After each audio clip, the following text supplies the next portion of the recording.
যে কে পারে, এবং সাথে সাথে আরো কয়েকজন আসছে। আমরা কোনো দল মত না, আমি একজন অভিভাবক, আমি ক্যাম্পাসে আছি, সেই জন্য গেলাম।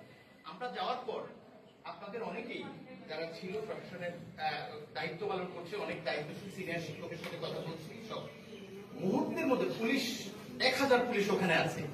এবং আমরা আসার সময় একাধিকবার অপরিচিতরা যাচ্ছে তাই ভাষায় গালি দিয়েছে, এবং সাংবাদিকরা আমাদের দিয়ে আমাকে আর মাহফুলকে রুনু ছিল, আরো কয়েকজন ছিল, দেখে ওরা প্রাণে পানি পেয়েছে, কারণ ওদেরকে চিনতেছে না কেউ যারা আক্রমণ করছে, আর যারা চিনে তারা পেছনে আছে।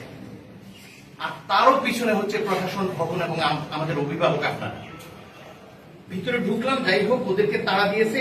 দুজন সাংবাদিক প্রায় 4-5 ঘন্টা, কয়েক ঘন্টা পানিতে ছিল, 2 ঘন্টা পানিতে লেগে আপনাদের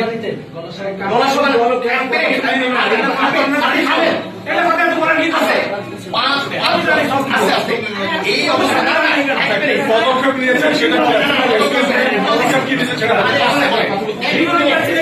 আমরা কথা বলি। তারপরে হচ্ছে যে এই অবস্থায় ভিতরে গেলাম, ভিতরে গিয়ে আমরা আলাপ করলাম। কয়েক মিনিটের মধ্যেই পুলিশের উপস্থিতি সব ঝাঁপায়া পড়লো। আমরা আপনার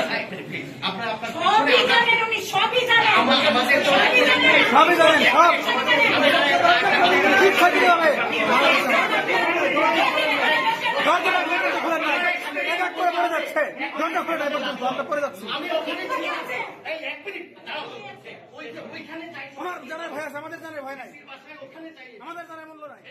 এইভাবে চাই।